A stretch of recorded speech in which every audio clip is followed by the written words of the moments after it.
আসসালামু আলাইকুম ভিউয়ার্স, কেমন আছেন সবাই? আজকে আমি আপনাদের সাথে শেয়ার করব রসে ভরা একদম তুলতুলে রসভরি পিঠা। এটা দেখতে যতটা লোভনীয় লাগছে, খেতে ঠিক ততটাই মজার। এই রসভরি পিঠাটি বানানোর জন্য আমাদের প্রয়োজন 1 কাপ ময়দা, 1 চা চামচ ইস্ট, 1 টেবিল চামচ সুজি আর 1 চিমটির মতো লবণ।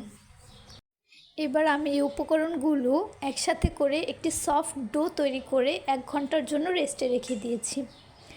এবার আমি চুলায় হাফ লিটার দুধ বয়েল করে নিব। এবার এর মধ্যে আমি 1 কাপ সুগার অ্যাড করে নিব। আপনারা মিষ্টিটা আপনাদের যার যার পছন্দ মতো দিয়ে নেবেন। সুগার দেওয়ার পর এটাকে আমি কিছু সময় আরেকটু জাল করে নেব। দুধটা বেশি ঘন করার প্রয়োজন নেই। যদি বেশি ঘন হয়ে যায় তাহলে পিঠার মধ্যে শিরাটা ঢুকবে না আর পিঠাটা সফট হবে না। তাই 2-3 বলক আসলেই চুলার জালটা অফ করে নিব। এবার আমি হাতে একটু তেল লাগিয়ে 1 ঘন্টার জন্য যে ডোটা রেস্টে রেখে দিয়েছিলাম ওইটা দিয়ে একটা ডিজাইন করে নিব। আপনারা আপনাদের পছন্দ মতো যে কোনো ডিজাইন করে নিতে পারেন। এখানে আমি কাঁটা চামচের মাধ্যমে একটা ডিজাইন করে নিয়েছি। এবার আমি একটা কড়াইয়ে তেল গরম করে নিয়েছি। এর মধ্যে আমি একে একে পিঠাগুলো খুব ভালোভাবে ভেজে নিব। ইস্ট দেওয়ার ফলে এই পিঠাগুলো অনেক ফুলবে আর দেখতেও খুব ভালো লাগবে। আমার পিঠাটা কিন্তু অলমোস্ট ভাজা হয়ে গিয়েছে। আমি এপিট ওপিট করে ভেজে নিয়েছি। বেশি লাল করে ভাজা যাবে না, তাহলে পিঠার মধ্যে শিরাটা ঢুকবে না।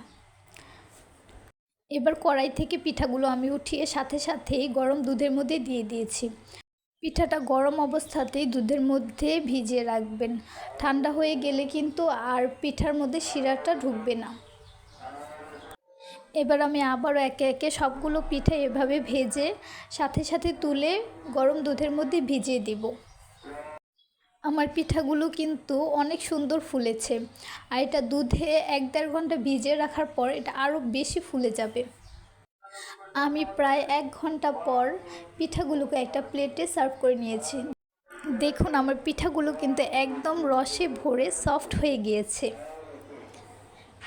এটা খেতেও কিন্তু অনেক মজা।